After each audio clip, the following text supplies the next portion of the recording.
Le procès en appel de la mère et du beau-père du petit Tony, décédé à l'âge de 3 ans à Reims, s'ouvre ce lundi devant la cour d'assises de Charleville-Mézières dans les Ardennes.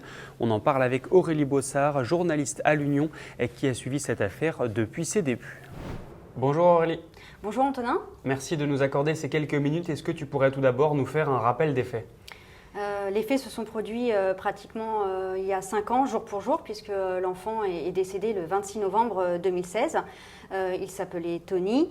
Il n'avait pas encore 4 ans lorsqu'il meurt suite à un épisode de violence extrême. Il était le souffre-douleur de son beau-père. Pour bien comprendre, Antonin, il faut quand même se rendre compte que ce fait divers a marqué fortement les Rémois et bien au-delà. Déjà parce que pendant ces 5 dernières années, ce drame est revenu régulièrement sur le devant de la scène médiatique.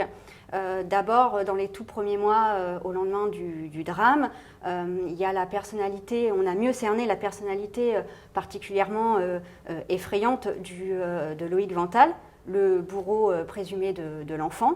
Et puis, le procureur de la République, Mathieu Bourrette, avait lancé un appel poignant. Il avait exhorté toutes les personnes qui avaient des informations, des éléments en leur possession qui pourraient permettre de retracer les dernières semaines de vie de l'enfant de s'exprimer. Et à l'issue de son enquête, le procureur avait fait le choix de renvoyer devant la justice un couple de voisins. La voisine est décédée et elle n'a jamais pu s'expliquer devant la justice, mais le voisin, lui, est passé devant le tribunal. Il a été relaxé une première fois et puis relaxé une deuxième fois lors du procès en appel. Et le procureur, lui, a saisi la cour de cassation. En parallèle, s'est ouvert devant la cour d'assises le procès du beau-père et de la mère de l'enfant. Nous sommes en février 2020 et coup de théâtre au premier jour du procès. Le procès finalement ne peut pas avoir lieu parce que les avocats décident de se mettre en grève. Il est donc reporté et il se déroule 1 an plus tard, en février 2021. Sans trop rentrer dans les détails, évidemment, est-ce que tu peux nous en dire un petit peu plus sur ce qu'a vécu ce petit enfant ?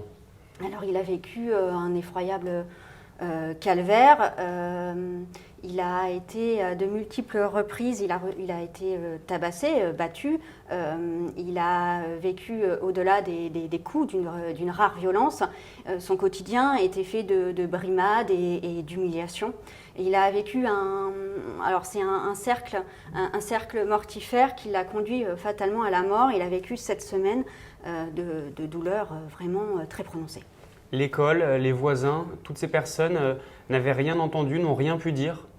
Non, effectivement, en fait, il s'avère au fil de l'enquête que il y a pas mal de personnes qui ont croisé l'enfant à plusieurs reprises, qui auraient pu voir, qui auraient pu avoir des soupçons, mais personne n'a jamais parlé.